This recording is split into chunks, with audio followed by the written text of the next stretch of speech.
shift. At the very top, it is a beautiful day here in Florida for launching a rocket. NYRP1 load is complete.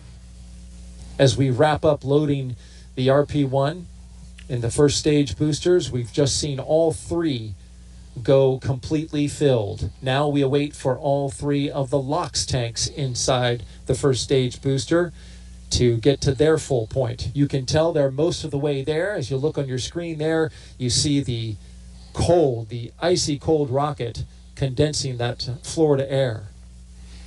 Yeah, the team's continuing to load second stage also with LOX, and we're getting very close. We can see on the telemetry here that the LOX load of the three boosters is getting near completion. The team is continuing to follow the procedures and look at the vehicle, make sure that we are good to go for a launch at 12:06. But things are progressing per the procedure, Darryl, and all is looking good for a great launch with this beautiful weather that we have at Launch Complex 39. Coming up next, we are going to start configuring the tower, the strong back from the rocket. That happens in a little less than a minute.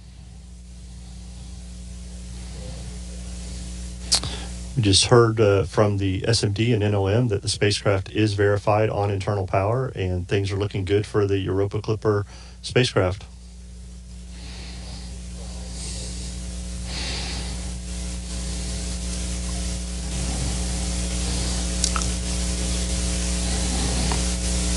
We're also listening to the launch teams as they discuss the data coming in that they're looking at for the rocket. The teams continue to follow the procedure, as I said, and work the loading of propellant, finishing up the topping of the three boosters and the second stage. As we mentioned earlier, the three boosters are expendable fully. They will not be coming back for landing today. SpaceX is getting the team ready to launch this vehicle today. And you just heard the call out that the strong back is retracting.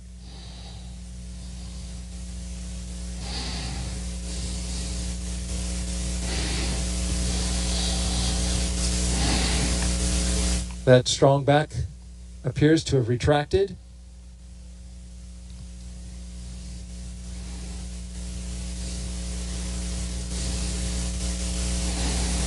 So we're getting some discussion on the nets regarding the second stage. NY LOX load is complete. As we just got completion of LOX load for the Y booster. We're looking for now the center core and the plus Y.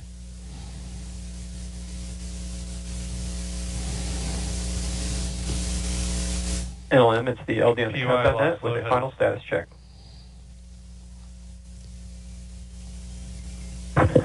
Yes, LD, this is NLM on countdown 1, NASA spacecraft, and the NASA team is go for launch pending resolution of the anomaly. Copy. Go pending outbrief of the issue being discussed on the anomaly net. Affirmative. Okay, Tim, so they've mentioned that they're working an anomaly. Tell me a little bit about it. Yeah, so as we mentioned, they're monitoring some temperatures on the second stage, and things are the teams continue to look at that as they continue filling second stage with liquid oxygen. They're continuing to look at that and monitor that as far as they can into the count. So things are continuing to progress forward with LOX load. Center core is just finished up, so all three boosters are filled with LOX and RP1. The second stage has RP1 on, and we're getting near completion of stage 2 LOX load as the team continues to look at that temperature in the second stage. But we did hear NASA launch manager Tim Dunn tell Charlie Myers, SpaceX launch director, that they are go for launch pending the resolution of this temperature issue. So the team has continued to work that, and the team will continue to progress forward in their procedure. And so these discussions are happening very quickly as we are counting down now inside the final 2 minutes until liftoff. Absolutely, and we just heard that stage 2 LOX load was complete, and the team is working that. And as you said, this is what they do in the last few moments before launch. They're working their procedures, following their processes, and having these discussions. But we are still progressing forward towards a T0 of 12:06, and things are progressing forward for the launch this morning, or this afternoon. We are now 90 seconds until liftoff. Weather is 95% go. These boosters on the outside, they have flown before. The Psyche mission, a little more than a year ago.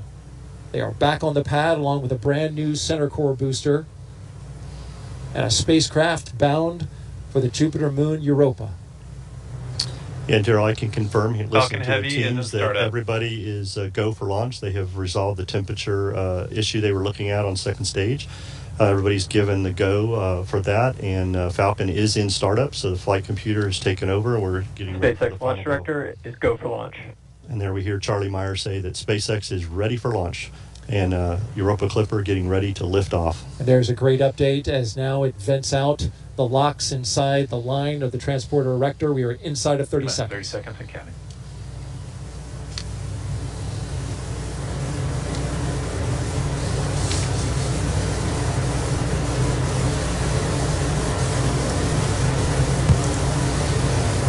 Minus 15 seconds and counting. And here we go. 10, 9, 8, 7, 6, 5, 4, 3, 2, 1. Ignition. And liftoff. Liftoff of Falcon Heavy with Europa Clipper, unveiling the mysteries of an enormous ocean lurking beneath the icy crust of Jupiter's moon, Europa. Engine chamber pressures are nominal. See that the chamber pressures are nominal. So here, all 27 Merlin engines look great. Rocket beginning to roll. Putting down 5.1 million pounds of thrust.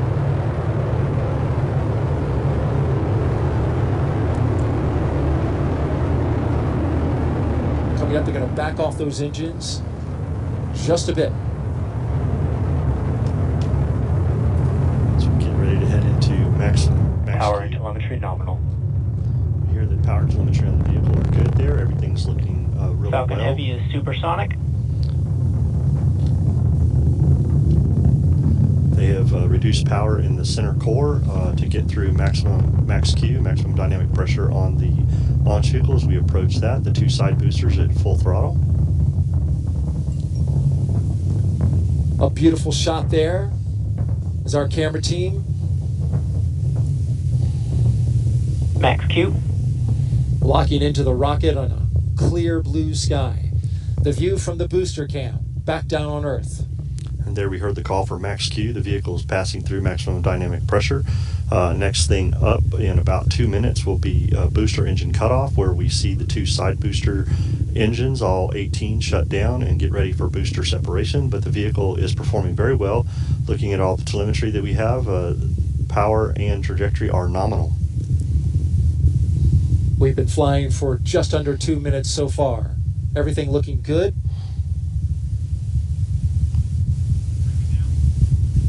These side boosters, once they do their job, they will be expended. If you're familiar with the Falcon Heavy, you know that they bring the boosters back on certain launches, but not on this one, because all of the performance is needed to push Europa Clipper into its proper orbit. Things continue to look good as the vehicle heads down its ascent phase here. All telemetry is looking very nominal for this flight this morning. Falcon Heavy is performing very well.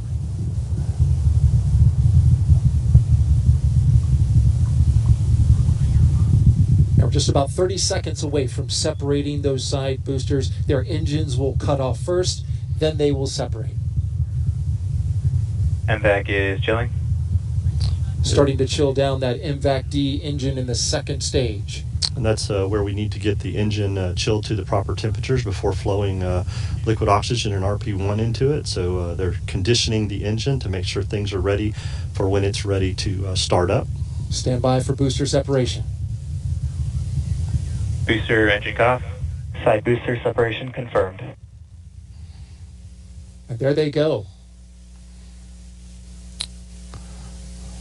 Those two boosters previously flown on Psyche. This will be their 6th flight. We thank you for their service this morning. They did a great job of getting Falcon Heavy and Europa Clipper on its way as the center core takes over and continues mission down its ascent. Things are looking really good in the telemetry. Power trajectory look nominal, and chamber pressures on the 9 center core engines look really good. In just a little more, 20 seconds from now, we'll get the cutoff of the main engine on the center core booster that remains. 4 seconds after that, we will separate. Flying out over the Atlantic Ocean. There's a look from inside. There we see stage 1 Stage shutdown separation confirmed. and stage separation from the center core. Getting ready for MVAC startup, SES-1. We're getting some applause here in the Mission Directors Center, and there you see the MVAC-D engine lighting up. Next thing up in about 10 seconds will be fairing separation. NYPY FTS has saved. And the fairing has protected Europa Clipper on its ascent up into space, but once we get into space, we don't need that fairing anymore. Fairing there they go. separation confirmed. Fairing has separated, and those will be recovered, Daryl, by SpaceX's own recovery ship, Go Cosmos. And there you see them falling away into space. That is the only part of this rocket that will be recovered.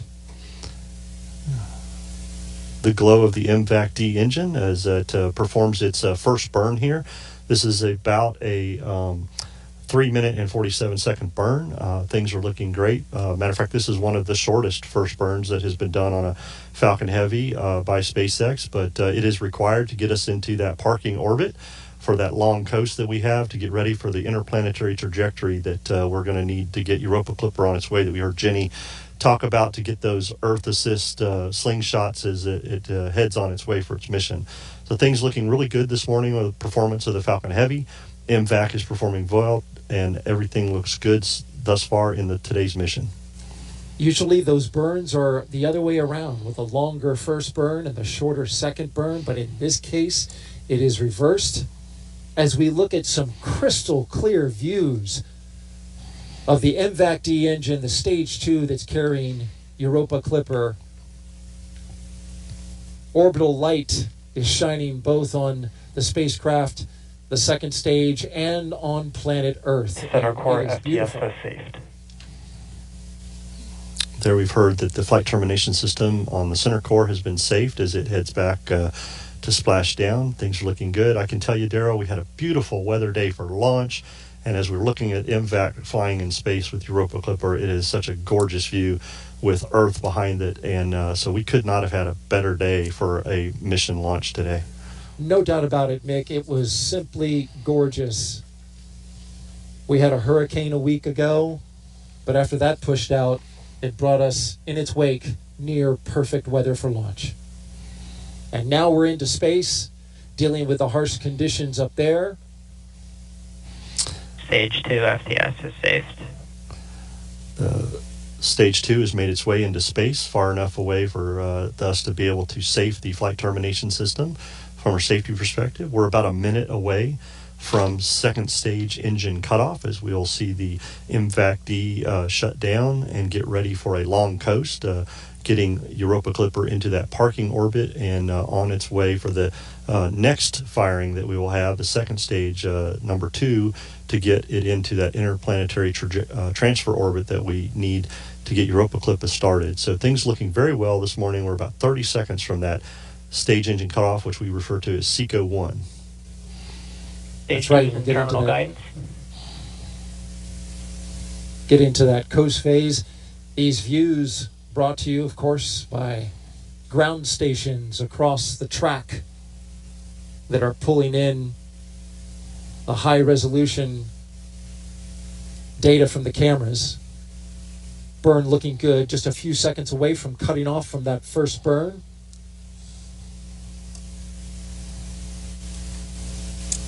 And there it goes. The first burn is complete.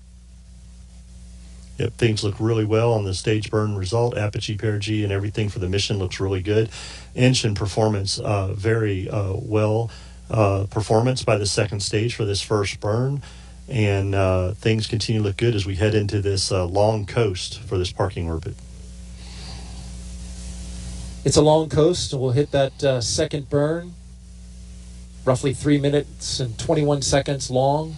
This one was roughly 3 minutes and 9 seconds. And Mick, you saw the data from it. All looked pretty good.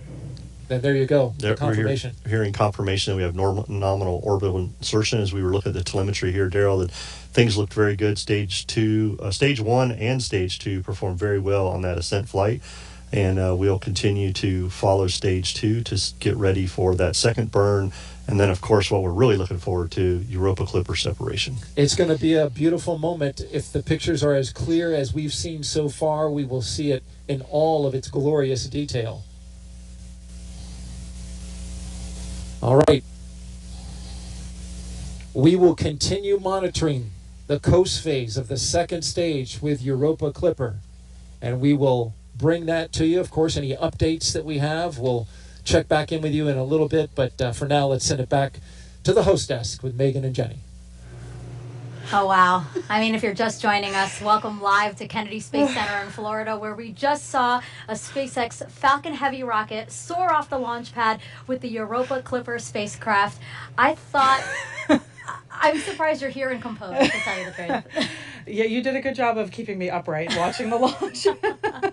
Yeah, how are you feeling? How was it to see that and feel that, too? I mean, that was honestly one of the loudest and most powerful rocket launches that I've personally felt here on the Cape. It was very emotional in a good way, right? Just kind of overwhelming with just the awe of it, and that it's finally going up into space, and I feel almost at a loss for words. Yeah, I know. She was like, I am sobbing. She just kept saying, I am sobbing. I am sobbing. But everybody can understand that, right? I mean, and this is one of my favorite parts of being part of the broadcast, because I do get to watch it with the co-host, and really, this is so much of your life that you're seeing culminate in a rocket launch. It is. It's a huge, again, it's almost indescribable, just the amount of time and effort and all the people involved that got us to here, and to witness that moment is just unlike anything I can describe.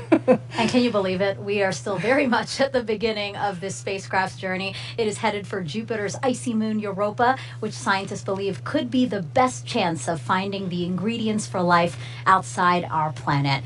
It will take the spacecraft 5.5 years to travel the nearly 2 billion miles to Europa. This is a mission developed by NASA's Jet Propulsion Laboratory in California and Johns Hopkins University's Applied Physics Laboratory in Maryland. Now, Jenny, why does the team think that Europa is the best chance of finding those ingredients for life as we know it? Yeah, on this planet, everywhere we find water, we find life. And so, that we think that there's this massive ocean of water underneath the ice on Europa is just, how could you resist, So we think that Europa has that water. That's one of the key ingredients for life, along with the chemistry and the energy and the time. It's been kind of simmering away for a long time. Sure. It's a great place to go explore. And how exciting would it be, right, if we could verify that there are the makings of life as we know it on Europa. So let's dig into the science that is going to make this possible. We have several ocean worlds in our solar system. And by exploring Europa, we're getting a taste of what these ocean worlds are like. Europa probably has beneath its icy surface a global ocean of water. We think there are thermal vents in this vast subsurface ocean. There may be primitive organisms there, similar to the original primitive organisms on Earth from which we all evolved. I just love Europa's surface. I think it's one of the most complex surfaces in our solar system. Typically, when you look at another planetary surface, it's covered with craters, just like our moon. There are shockingly few impact craters. That means something is going on to erase the craters, just like happens here on Earth, and on Earth we call that geology. One of the key questions right now that we have about Europa is whether or not there's plume activity.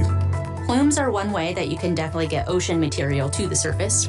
We really need a spacecraft in the system that's watching Europa to see when those plumes are happening, if they're happening. Europa Clipper is orbiting Jupiter, and it's performing 49 flybys of Europa. Each time we make a flyby, we turn on all of the instruments at once. Most of us know about cameras because that's what our eyes see, but there is a whole slew of other instruments on board Europa Clipper that expands our vision. We have 4 different instruments that we're really using to take images of Europa's surface. We have the visible wavelength, the near infrared, the far infrared, and the UV, the ultraviolet. We're hoping to see evidence of change, new cracks, new surface colors that indicate different materials, maybe have moved around or come up from the subsurface. We have an instrument that can sniff the very thin atmosphere, the gases, and determine the composition with extreme precision. And we have another instrument that can tell us the composition of dust particles. We have a magnetometer and a plasma instrument that are going to be studying that magnetosphere environment that Europa is sitting in and Jupiter's magnetosphere environment. The magnetic field of Europa, in turn, can tell us about the properties of the ocean. How thick is it, and how salty is it? And then we have this novel ice-penetrating radar that will try to get below the ice shell.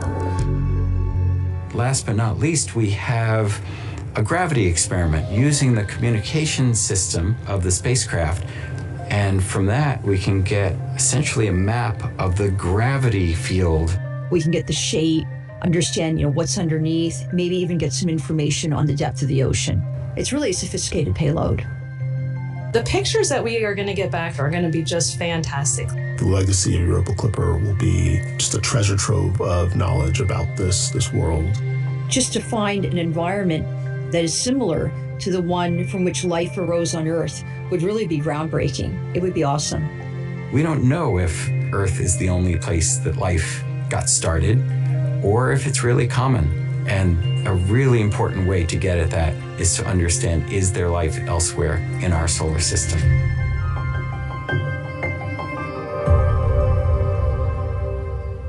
And we were proud to host JPL directors here at Kennedy for launch. She's with Tony now, and they both had a spectacular view of launch.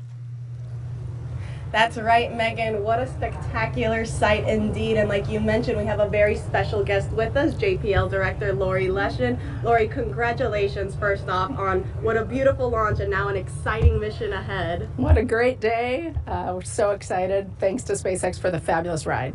Absolutely. And, Lori, what would you like to say to the teams who have put in so much hard work and dedication, to this mission? More than 4,000 people across many different organizations have worked on Europa Clipper, and we're so proud of them and so grateful for their hard work, for their families who supported them, and especially the 150 or so with us from JPL who rode out the hurricane here.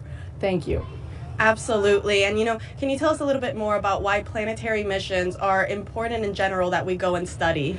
Well, it's really about who we are. Even though it's a robot we're sending out into space, it's a very human endeavor to want to explore the unknown, and especially to want to understand where life came from, how we originated, whether there could be other life out there. It's really a fabulous quest, and we're so fortunate to be able to do that through NASA's science program.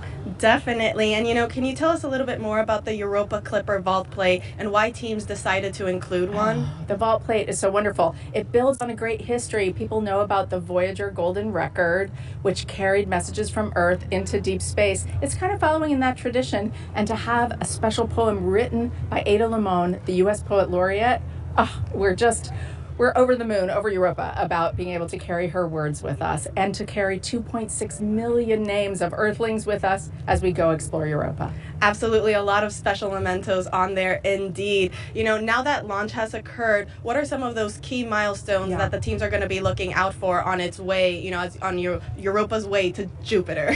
Right. So just today, we'll be looking about 1 hour out is when we separate from the upper stage of the rocket. 3 or 3.5 hours out is very important because that's when our solar arrays, those giant size of a basketball field or basketball court solar arrays, deploy. We need those because we need power. And then in just 4 months' time, we'll fly by Mars for our first gravity assist. So it's going to be excitement all the way along on our way to Jupiter. Absolutely. Lori, thank you so much for joining us again here today. Back over to you, Megan. Thank you to Lori and Tony. And now I want to bring back Raquel, who's live at NASA JPL in California. I know the team, like here, erupted into cheers when the rocket lifted off. But now, Raquel, they're back at work and looking forward to what's next, right?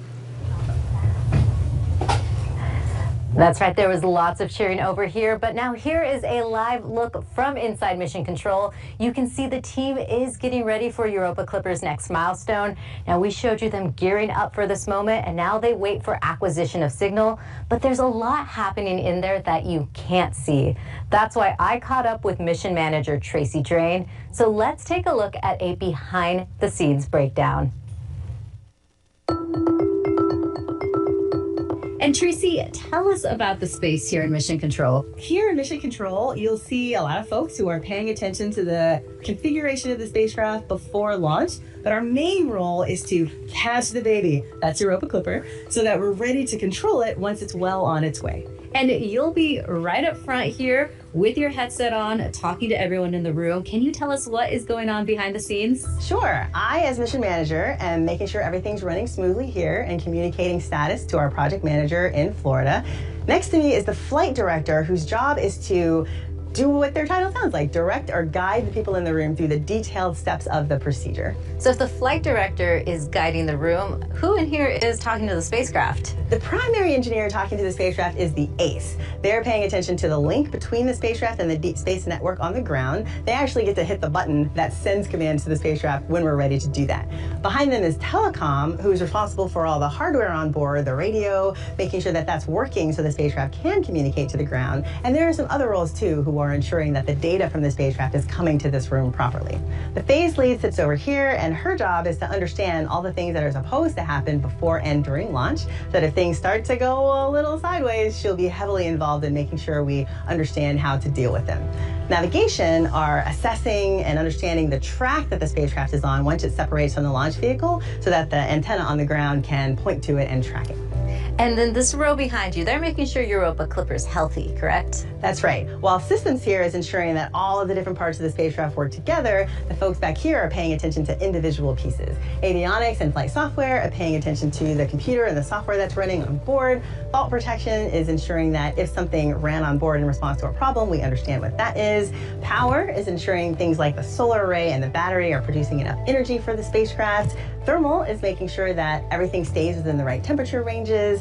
Propulsion is noting everything that has to do with thrusting on the spacecraft is working. Then guidance, navigation, and control and motion behavior are ensuring the spacecraft is pointed in the right direction and moving the way that it should. And there's a special role here too, the test bed. Can you tell us a little bit more about that? Yeah, the test bed is a set of hardware and software components in another room that we have two of them set up like a simulation of the spacecraft, so that if things go a little bit off kilter, then we can use them to troubleshoot what's going on. And there's one more thing I'd like to ask you about. There is a tradition here at JPL that involves some snacks. Could you tell us more about this? That's right. These are the Lucky Peanuts. And as the story goes, back in the 60s, an engineer was handing out peanuts during a launch just to ease the tension in the room. That one went really well, and so now, as our tradition is, we have Lucky Peanuts with every major event.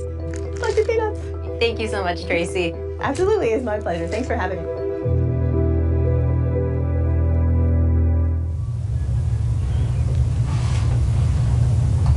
As you can see, Tracy is here now, and the entire Europa Clipper team are in high gear. This isn't the only room where the team is hard at work. Let's take a live look at an additional operation room.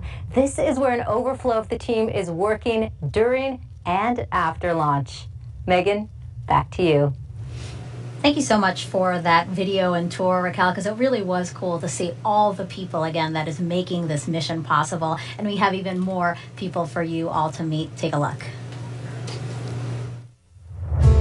Humans can be pretty smart, and we do discover a lot of great things, but there is still so much that we don't know. This is like one of the most exciting times to be working in space. I feel very fortunate and privileged to be supporting this mission. Europa Clipper is NASA's flagship mission to explore a moon of Jupiter called Europa. Here's our Europa Clipper spacecraft being built. How do you build a spacecraft to go visit a world that exists inside of this extreme environment? What we're looking for is what's underneath the surface. My name is Valeria Salazar, and I help put together all the hundreds of different components that make up Europa Clipper. My name is Andres Rivera. My name is Jenny Kampmeyer. My name is Sarah Elizabeth McCandless, and I am an interplanetary navigator. I'm Deepak Srinivasan, and I work to make sure that we can communicate with the Europa Clipper spacecraft. And making sure that Europa Clipper makes its way to Jupiter safely. I work on Europa Clipper, helping science fiction become science reality.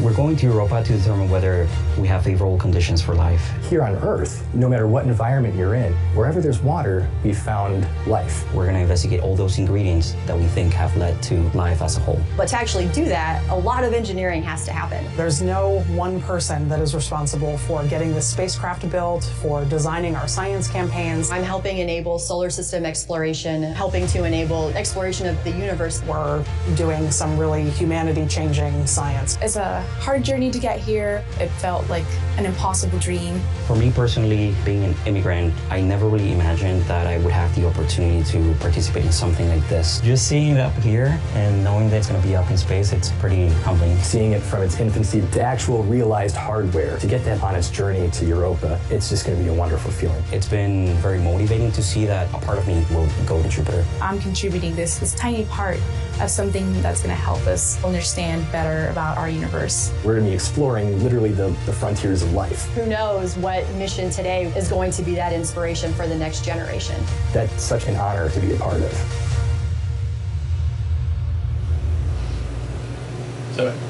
Jenny, I love how emotional you get every single time we see some of the members of your team. And what's incredible is, we did meet a lot, but that's still a fraction of the people who work on this mission. Absolutely. And it's like a fraction of a fraction of a fraction. I mean, we totaled it up recently, and there are thousands of people who have worked on this project over the years, so it's amazing. Well, and you said some people have been working towards this mission for 25 years, so that is really easy to believe. Absolutely. And every single one of them has worked really hard for this day. Wow. And Europa Clipper is the largest spacecraft NASA has ever developed for a planetary mission. Let's bring back NASA's Antonia Jaramillo. Thanks to Megan. Joining me is Dr. Robert Papalardo, the Europa Clipper project scientist. Bob, what exactly are we expecting to find, with this Europa Clipper mission?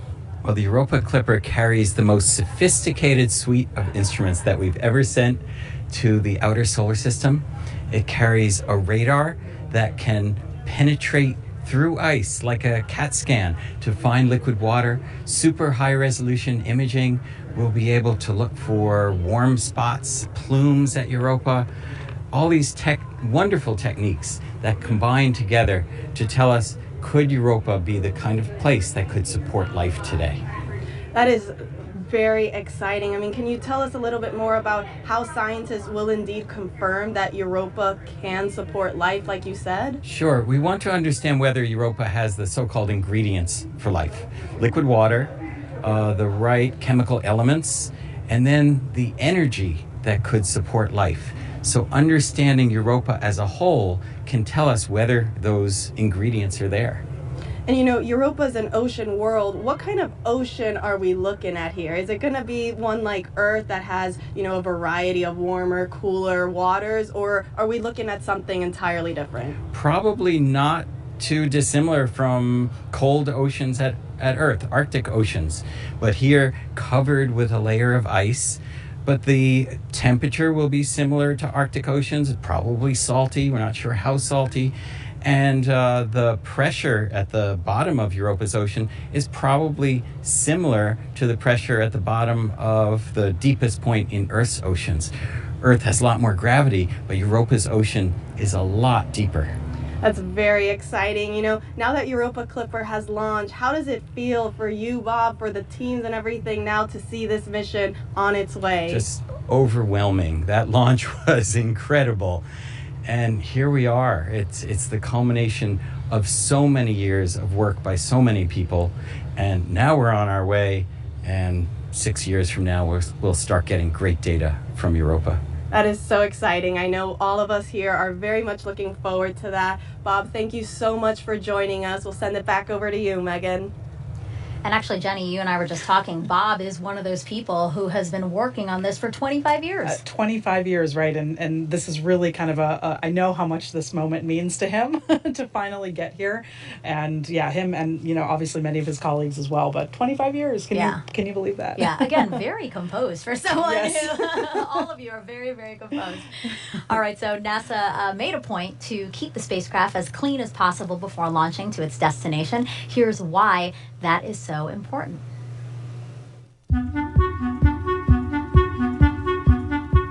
I have the coolest job on Europa.